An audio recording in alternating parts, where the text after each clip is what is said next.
20ನೇ ಪ್ರಶ್ನೆ. ಭಾರತದಲ್ಲಿ ಕಂಡುಬರುವ ಅರಣ್ಯಗಳ ಪ್ರಕಾರಗಳು ಯಾವುವು? ಭಾರತದಲ್ಲಿ ಭಾರತದಲ್ಲಿ ಕಂಡುಬರುವ ಅರಣ್ಯಗಳ ಪ್ರಕಾರಗಳು ಯಾವುವು? ಭಾರತದಲ್ಲಿ ಅನೇಕ ಪ್ರಕಾರದ ಅರಣ್ಯಗಳು ಕಂಡುಬರುತ್ತವೆ. ಅದರಲ್ಲಿ ಒಂದು ನಿತ್ಯ ಹರಿದ್ವರ್ಣದ ಅರಣ್ಯಗಳು, ಸದಾ ಹಸಿರಾಗಿರುವ ಎಲೆಗಳ ಅರಣ್ಯಗಳು. ಓಕೆನಾ?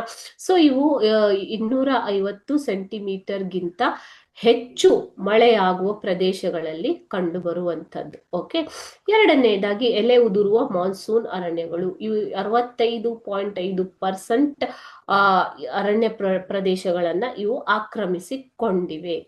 ಮೂರನೆಯದಾಗಿ ಮ್ಯಾಂಗ್ರೂವ್ ಅರಣ್ಯಗಳು, ನದಿ ಮುಖಜ ಭೂಮಿಗಳಲ್ಲಿ ಅಥವಾ ನೀರು ಇರುವಂತಹ ಪ್ರದೇಶಗಳಲ್ಲಿ ಕಂಡುಬರುವಂತಹ ಅರಣ್ಯಗಳು.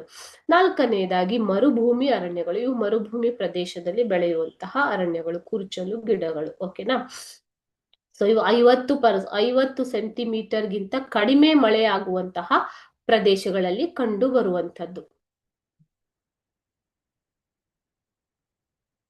ಮಳೆಯಾಗುವ ಪ್ರದೇಶಗಳಲ್ಲಿ ಕಂಡುಬರುವಂತಹ ಅರಣ್ಯಗಳು.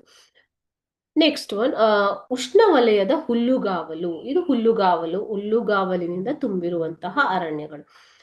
ಕೊನೆಯದಾಗಿ ಹಿಮಾಲಯದ ಅಲ್ಪೈನ್ ಅರಣ್ಯಗಳು. ಹಿಮಾಲಯ ಪ್ರದೇಶದಲ್ಲಿ ಕಂಡುಬರುವಂತದ್ದು. ಇಲ್ಲಿನ ಮರಗಳು ಚೂಪಾದ ಎಲೆಗಳನ್ನ ಹೊಂದಿರುತ್ತವೆ. ಸೊ ಈ ರೀತಿಯಾಗಿ ಭೂಪ್ರದೇಶಕ್ಕೆ ಅನುಗುಣವಾಗಿ ಭಾರತದಲ್ಲಿ ವಿವಿಧ ಪ್ರಕಾರದ ಅರಣ್ಯಗಳು ಕಂಡು ಬರುತ್ತವೆ.